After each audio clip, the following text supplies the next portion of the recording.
Have you ever wondered if some encounters are truly accidental, or if fate has a plan we can't yet see? This story might just change how you view the coincidences in your own life. If this touches your heart, please hit that like button and subscribe to see more stories that remind us of the unexpected ways our lives can transform. The coffee shop buzzed with the usual morning crowd, a symphony of clinking cups and hushed conversations. Jack Matthews hunched over his laptop, dark circles under his eyes betraying another sleepless night. The spreadsheet on his screen blurred as he tried to make sense of his dwindling finances. At 34, this wasn't where he'd imagined his life would be, a single father struggling to keep his head above water after his wife's death 2 years ago. His daughter Emma's school tuition was due next week. The medical bills from Sarah's cancer treatment still loomed large, and his freelance graphic design work had slowed to a trickle. Jack took another sip of his now cold coffee, wondering how he'd explain to his 7-year-old that they might need to move from the only home she'd ever known. The bell above the door chimed, and despite himself, Jack glanced up. The woman who entered commanded attention without trying, designer clothes that whispered rather than shouted money, a confident stride, and an air of quiet authority. Everyone in the small cafe seemed to recognize Olivia Winters, tech billionaire and founder of the country's fastest-growing AI company. Jack quickly looked back at his screen. People like her existed in a different universe than his. He had more pressing concerns than celebrity spotting. Which is why he nearly spilled his coffee when she stopped at his table. "Is this seat taken?" Her voice was warm, with none of the coldness he'd expected from someone of her status. Jack blinked, looking around at the half-empty cafe with plenty of vacant tables. "I think you might have the wrong table," he said, attempting a polite smile while gathering his papers. "I was just leaving anyway." "Actually," she said, setting down her simple leather bag, "I'd prefer this one, if you don't mind sharing." Before he could respond, she'd already taken the seat across from him. Jack awkwardly settled back, closing his laptop to give her space. He couldn't shake the feeling that this was some kind of mistake or practical joke. "I'm Olivia," she said, extending her hand. "Jack," he replied, his calloused palm meeting her smooth one. "Jack Matthews." "Graphic designer?" she asked, nodding toward his laptop with its faded stickers from design software companies. "That obvious, huh?" He managed a genuine smile this time. "Freelance. Though business has been better." She ordered a plain black coffee when the barista approached, then turned back to him. "I noticed your work before I sat down. The logo on your screen, it's brilliant. Simple but memorable." Jack felt a flush of pride despite himself. It was a design he'd been working on for weeks for a local bakery that could barely afford his already discounted rates. "Thank you. It's just a small project." "There's no such thing as just when it comes to good design," she replied, accepting her coffee with a nod to the barista. "It either speaks to people or it doesn't. Yours does." For the next 15 minutes, they talked about design principles and color theory. Jack found himself relaxing, almost forgetting who she was until her phone buzzed with what he assumed was an important call. "I should let you go," he said, gathering his things again. "I'm sure you have more important meetings than chatting with a random designer." Olivia tilted her head slightly. "Actually, I came here specifically to meet you, Jack." The words hung in the air between them. Jack's hands stilled on his laptop. "I don't understand." "Your wife was Sarah Matthews, wasn't she?" Olivia asked gently. Jack felt the familiar tightness in his chest at the mention of Sarah's name. "How do you know about my wife?" "Because she saved my life," Olivia said quietly. 15 years ago, before I was, all this." She gestured vaguely at herself. "I was a college student with big dreams and no money, working 3 jobs and still falling behind. I got very sick, pneumonia that turned dangerous because I couldn't afford to see a doctor. Your wife was a nursing student volunteering at the free clinic where I finally collapsed." Jack's mind raced back. Sarah had been in nursing school before they met. She'd often talked about her volunteer work, how it reminded her why she wanted to be a nurse in the first place. Sarah stayed with me all night, Olivia continued. The clinic was supposed to close, but she argued with her supervisor to keep me there instead of transferring me to the hospital I couldn't afford. She brought me food from her own lunch, called to check on me for weeks afterward, and even helped me apply for a hardship scholarship that ultimately changed the trajectory of my life. Jack's throat tightened. That sounded exactly like Sarah, stubborn in her compassion, generous beyond reason.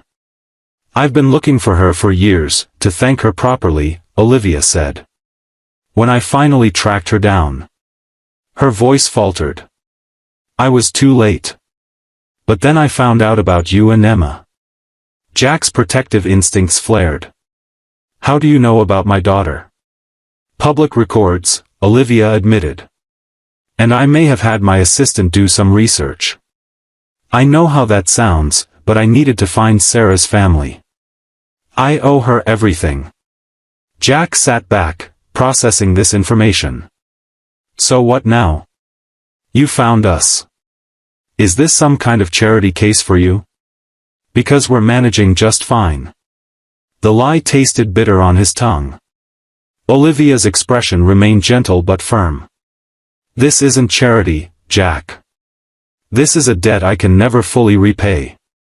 Sarah invested in me when I was nothing. She believed in me when no one else did. I'd like the opportunity to invest in her family now. We don't need. I'm not offering handouts, she interrupted. I'm offering opportunity. My company needs a creative director for our rebranding initiative. Someone who understands how to communicate complex ideas simply. Someone exactly like you. Jack stared at her, speechless. The position comes with full benefits, including an excellent education package that would cover Emma's schooling through college, she continued. And before you ask, yes, I've seen enough of your portfolio online to know you're qualified. This isn't pity. It's business. Good business. Jack's mind raced with possibilities, with hope he hadn't allowed himself to feel in months. But doubt lingered. Why not just call my office or send an email like a normal job offer? Olivia smiled. Would you have believed it was legitimate? Or would you have thought it was a scam and deleted it? He had to admit she was right. He would have dismissed it immediately. Besides, she added, I wanted to meet you in person. To see the man Sarah chose to spend her life with. She had excellent judgment in everything else. I figured her taste in husbands would be equally impeccable. Despite everything, Jack laughed. It felt foreign, this lightness in his chest. I don't expect an answer right now, Olivia said, sliding a business card across the table. Think about it. Talk to Emma. This isn't just about honoring Sarah's memory, though it is partly that. It's about recognizing talent and potential, the same way your wife did for me. As she stood to leave, she added, sometimes the universe has a way of bringing the right people together at the right time, even if the timing seems all wrong at first. Sarah taught me that. After she left, Jack sat motionless, the business card between his fingers. For the first time in 2 years, he felt something shift inside him, like the first thaw after a long winter. That evening, as Emma chattered about her day at school, Jack watched his daughter's animated expressions, so like her mother's. He thought about the opportunity Olivia had offered, about Sarah's legacy living on in ways he never could have imagined. Daddy, why are you looking at me like that? Emma asked, pausing her story about playground politics. Just thinking about how much you remind me of Mom, he said honestly. Emma's face softened. Is that why you're sad all the time? The question hit him like a physical blow. Had he been so transparent? I'm not sad all the time, sweetheart. Yes, you are, she insisted with a child's brutal honesty. You smile with your mouth but not with your eyes. Mom always said you could tell how someone really feels by looking at their eyes. Jack swallowed hard. Your mom was very smart about people. I know, Emma said, returning to her dinner. That's why she picked you to be my dad. Later that night, after tucking Emma in, Jack sat on his bed staring at Olivia's business card. He thought about coincidences and fate, about debts and opportunities. He thought about Sarah, who had always believed that kindness was never wasted, even when it seemed to disappear into the void. The next morning, Jack called the number on the card. 6 months later, Jack's life had transformed in ways he couldn't have imagined that day in the coffee shop. His work as creative director for Olivia's company challenged and fulfilled him. Emma was thriving in her new school. The crushing weight of financial worry had lifted, allowing him to be present with his daughter in ways that had been impossible before. But the most unexpected change was his friendship with Olivia.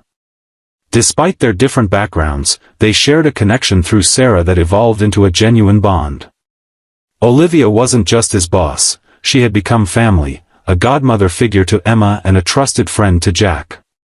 One evening, as they worked late at the office finalizing a major campaign, Olivia confessed something that stopped Jack in his tracks. I never told you the full story, she said, setting down her tablet. About Sarah and the clinic. Jack looked up, curious. What do you mean? The night I collapsed at the clinic, I was actually planning to end my life, Olivia said quietly. I'd lost my scholarship, been evicted from my apartment, and my family had made it clear they wouldn't help. I went to the clinic not for treatment, but for a warm place to sit before I carried out my plan. Jack felt the air leave his lungs. Olivia. Sarah somehow knew, she continued. Not my specific plan, but that I was at a breaking point. She told me something I've never forgotten. She said, the universe doesn't make mistakes. If you're still here, there's a reason. And if you can't see it yet, borrow my faith until you find your own. Tears welled in Olivia's eyes. I've built this company, this life, on borrowed faith that eventually became my own.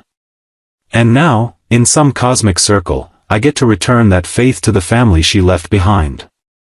Jack understood then that their meeting hadn't just changed his and Emma's lives, it had completed a circle for Olivia too. Sarah's compassion had rippled outward, touching lives she never knew she'd impact, creating connections that transcended even death.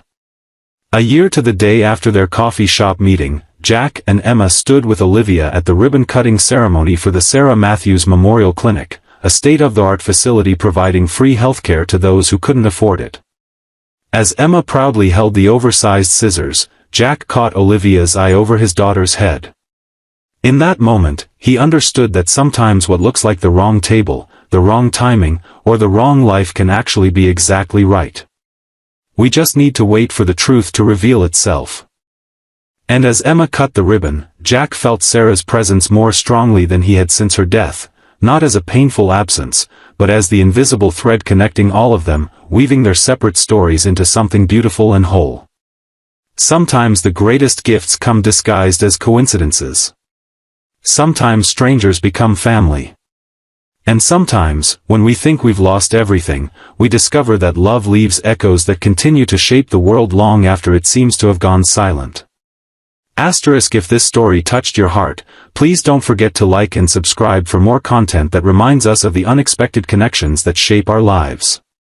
Sometimes the most beautiful stories are the ones still unfolding in our own lives, we just need to recognize them.